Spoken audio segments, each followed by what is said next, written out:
ನಮಸ್ಕಾರ friends, ಕಂಗ್ರಾಜ್ life ಸ್ಟೈಲ್ಗೆ ಸುಸ್ವಾಗತ. ನೋಡಿ ಫ್ರೆಂಡ್ಸ್, ನಮ್ಮ ಮನೆಯ ಸಂಪನ್ನು ಇವತ್ತು ತೊಳಿತಾವ್ರೆ. ಅದರ ನಮ್ಮ ಮಗಳು ಸಂಪನ್ನು ಒಳಗಡೆ ಎಲ್ಲ ತೊಳಿತಾ ಇದ್ದಾರೆ. ಸಂಪು ತೊಳೆದು ಒಂದು 11 ವರ್ಷ ಆಗಿತ್ತೇನು, ಯಾರೂ ಒಳಗಡೆ ಇಳಿತಿರ್ಲಿಲ್ಲ. ಆದರೆ ನನ್ನ ಮಗಳೇ ಇವಾಗ ಒಳಗಡೆ ಇಳಿದು ಫುಲ್ ಎಲ್ಲ ಎಣ್ಣೆ ಹಾಕೊಂಡು ತೊಳಿತಾ ಇದ್ದಾರೆ. ಅದು ಸಿಕ್ಕಾಪಟ್ಟೆ ಗಲೀಜಿತ್ತು ಫ್ರೆಂಡ್ಸ್ ಒಳಗಡೆ. ಈಗ ನಮ್ಮ ಕೆಲಸ ನಾವೇ ಮಾಡ್ಕೊಬೇಕಲ್ಲ ಫ್ರೆಂಡ್ಸ್, ಆಚರಣೆಲ್ಲ ಕರೆಸಿ ಮಾಡ್ಸೋಕ್ಕಾಗಲ್ಲ. ಹಾಗಾಗಿ ನಾವೇ ಹಿಡಿದು ನಮ್ಮ ಕೆಲಸ ಎಲ್ಲ ನಾವೇ ಮಾಡ್ಕೊತೀವಿ. ಇದು ಸಂಪೇನಂತ ದೊಡ್ಡದೇನು ಸಂಪಿಲ್ಲ, ಇದು ಚಿಕ್ಕ ಸಂಪೆ. ನಾನು ಸ್ವಲ್ಪ ಕೆಲಸ ಆಚೆ ಔಟ್ಸೈಡ್ ಹೋಗಿದ್ದೆ. ಬರೋ ಖಾಲಿ ನಮ್ಮ ಮಗಳೇ ಎಣ್ಣೆ ಹಾಕೊಂಡು ಹಿಡಿದು ಮಗಳವರೆಲ್ಲ ಸೇರಿ ತೊಳಿತಾಯಿದ್ರು. ನಾನು ಅದು ನಿಮಗೆ ಇಷ್ಟವಾಗುತ್ತೆ ಅಂತೇಳಿ ಒಂದು ವಿಡಿಯೋ ಮಾಡ್ಕೊಳ್ಳೋಣ ಅಂತೇಳಿ ಮಾಡ್ತಾಯಿದ್ದೀನಿ. ಈಗ ನಾನು ಬ್ಲಾಗ್ ಸ್ಟಾರ್ಟ್ ಮಾಡಿದ್ದೀನಿ. ನೋಡಿ, ನಿಮಗೂ ಇಷ್ಟವಾಗುತ್ತೆ ಅಂತೇಳಿ ತೋರಿಸ್ತಾಯಿದ್ದೀನಿ. ಇಷ್ಟವಾದಲ್ಲಿ ಇದರಲ್ಲಿ ಯಾವುದೇ ಒಂದು ವಿಡಿಯೋ, ನನ್ನ ಹಿಂದಿನ ವಿಡಿಯೋಗಳು ನೋಡಿ ನಿಮಗೆ ಇಷ್ಟವಾದಲ್ಲಿ ಸಬ್ಸ್ಕ್ರೈಬ್ ಮಾಡ್ಕೊಂಡು ಸಪೋರ್ಟ್ ಮಾಡಿ ಅಂತ ಕೇಳ್ತಾಯಿದ್ದೀನಿ. ಈ ವಿಡಿಯೋವನ್ನು ಶೇರ್ ಮಾಡಿ. ನೋಡಿ ಫ್ರೆಂಡ್ಸ್, ಕೆಳಗಡೆ ಮೇಲ್ಗಡೆಯಿಂದ ಎಲ್ಲ ನೋಡಿ ಉಸ್ತಾ ಇದ್ದಾರೆ ನಮ್ಮ ಮಗಳು.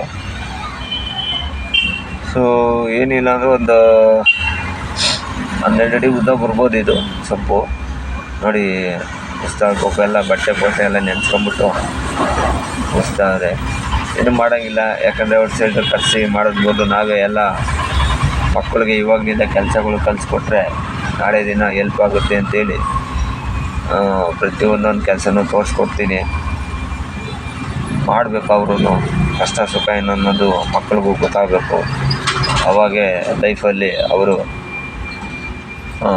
ಮುಂದುವರಿಯೋಕ್ಕೆ ಇದಾಗಿರ್ತದೆ. ಎಲ್ಲ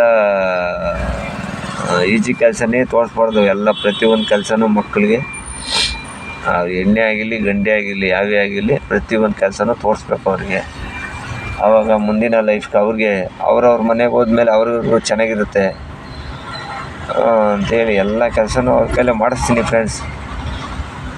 ಹಂಗಾಗಿ ನಮ್ಮ ಮಕ್ಕಳು ಮಾಡ್ತಾರೆ ನೋಡಿ.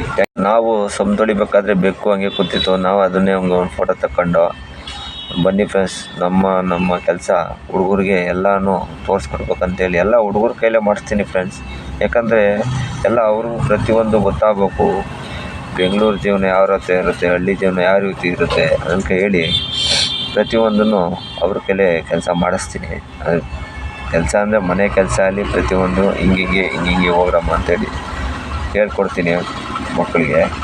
ಹಾಗಾಗಿ ನನ್ನ ಮಗಳಿಗೆ ಹಿಡಿದು ಎಲ್ಲ ನೀಟಾಗಿ ಸಂಪು ಗಿಂಪು ಎಲ್ಲ ತೊಳೆದು ಮೇಲ್ಗಡೆ ಸಿಂಕ್ ಟ್ಯಾಂಕ್ ಎಲ್ಲ ತೊಳೆದ್ರು. ನಮ್ಮ ಮನೆ ಕೆಲಸ ನಾವು ಮಾಡ್ಕೊಳಕ್ಕೆ ಏನು ಬೇಜಾರಿಲ್ಲಲ್ಲ ಫ್ರೆಂಡ್ಸ್. ಯಾಕಂದರೆ ಆಚೆ ಕರ್ಕೊಂಬಂದು ಮಾಡ್ಸೋಕ್ಕೆ ಅಷ್ಟೊಂದು ಏನು ಕೇಳೋಕ್ಕೆ ಬೆಲೆ ಇಲ್ಲಂಗೆ ಕೇಳ್ತಾರೆ. ಸಂಪು ತೊಳಿಬೇಕು 1000 ರೂಪಾಯಿ ಕೇಳ್ತಾರೆ. 1000 ರೂಪಾಯಿ ದುಡಿಬೇಕಂದ್ರೆ 2 ದಿನ ಕಷ್ಟ ಬಿಡಬೇಕು ಈಗಿನ ಸಿಚುವೇಷನಲ್ಲಿ. ಹಂಗಾಗಿ ನಮ್ಮ ಕೆಲಸ ನಾವೇ ಮಾಡ್ತಾಯಿದ್ದೀವಿ. ನೋಡಿ, ನಿಮಗೂ ಇಷ್ಟವಾಗುತ್ತೆ ಅಂತೇಳಿ ತೋರಿಸ್ತಾಯಿದ್ದೀನಿ. ನಿಮಗೂ ಇಷ್ಟವಾದಲ್ಲಿ ಒಂದು ಲೈಕ್ ಕೊಟ್ಟು ಶೇರ್ ಮಾಡಿ, ಕಮೆಂಟ್, ಸಬ್ಸ್ಕ್ರೈಬ್ ಮಾಡ್ಕೊಂಡು ನೋಡಿ ಫ್ರೆಂಡ್ಸ್. ನೋಡಿ, ಮಿಡ್ಲ್ ಕ್ಲಾಸ್ ಜನ ಎಂತೆಂಥ ಕೆಲಸಗಳು ಮಾಡಬೇಕು. ನಾವೇನು ಹೈಫೈ ಜೀವನ ಮಾಡಲ್ಲ. ನೋಡಿ, ನಿಮಗೂ ಇಷ್ಟವಾಗುತ್ತೆ ಅಂತೇಳಿ ತೋರಿಸ್ತಾಯಿದ್ದೀನಿ. ಈ ಕಂಗ್ರಾಜ್ ಲೈಫ್ ಸ್ಟೈಲಿನ ಒಂದು ವಿಡಿಯೋ ನಿಮಗೂ ಇಷ್ಟವಾಗುತ್ತೆ ಅಂತೇಳಿ ತೋರಿಸ್ತಾಯಿದ್ದೀನಿ. ಇಷ್ಟವಾದಲ್ಲಿ ಒಂದು ಲೈಕ್ ಮಾಡಿ, ಶೇರ್ ಮಾಡಿ, ಕಮೆಂಟ್ ಮಾಡಿ, ಸಬ್ಸ್ಕ್ರೈಬ್ ಮಾಡ್ಕೊಳ್ಳಿ ಫ್ರೆಂಡ್ಸ್. ನೋಡಿ, ಅವರಮ್ಮ ಒಂದು ಸೈಡು ನೀರು ಹಾಕ್ಲಾರ್ದ ತಲೆ ಮೇಲೆಲ್ಲ ನೀರು ಹಾಕಿ ನೆನೆಸಿ ಇದು ಮಾಡ್ತಾರೆ, ಅದಕ್ಕೆ ಬೈತಾ ಇದ್ದಾವೆ ನೋಡಿ.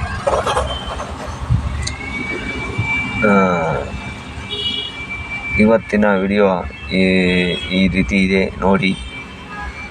ಅವರು ಸಂಪು ಒಳಗಡೆ ಮೇಲ್ಗಡೆ ಎಲ್ಲ ಕ್ಲೀನ್ ಮಾಡೋ ಅಂತ ಹೇಳ್ತಾಯಿದ್ದೀನಿ. ಎಲ್ಲ ತೋರಿಸ್ಕೊಡ್ತಾಯಿದ್ದೀನಿ ಫ್ರೆಂಡ್ಸ್. ಯಾವ ರೀತಿ ತೊಳೆಯೋದು ಹಿಂಗೆ ಮಾಡಬೇಕು ಅಂತ ಹೇಳಿ ತೋರಿಸ್ಕೊಡ್ತಾಯಿದ್ದೀನಿ. ಈಗಿನ ಮಕ್ಕಳಿಗೆ ಅವೆಲ್ಲ ಗೊತ್ತಾಗಲ್ಲ. ಆದರೂ ನಾವು ಸ್ವಲ್ಪ ಹೇಳ್ಕೊಡ್ಬೇಕು. ಆವಾಗ ಅವರು ಕಲ್ತ್ಕೊಂತಾರೆ. ಅವ್ರದ್ದು ಒಂದು ಜೀವನ ಅಂತ ಇದಾದಮೇಲೆ ಅವ್ರಿಗೂ ಗೊತ್ತಾಗುತ್ತೆ ಈ ಕಷ್ಟ ಸುಖ ಏನು ಎತ್ತ ಅಂತ ಹೇಳಿ. ಅದಕ್ಕೆ ನೋಡಿ, ಇವಾಗ ನಮ್ಮ ಮಗಳೇ ತೊಳಿತಾ ಇದ್ದಾರೆ ಸಂಪನ್ನ. ನೋಡಿ, ಈ ರೀತಿ ಇದೆ ನಮ್ಮ ಮಗಳಿನ ಕೆಲಸ.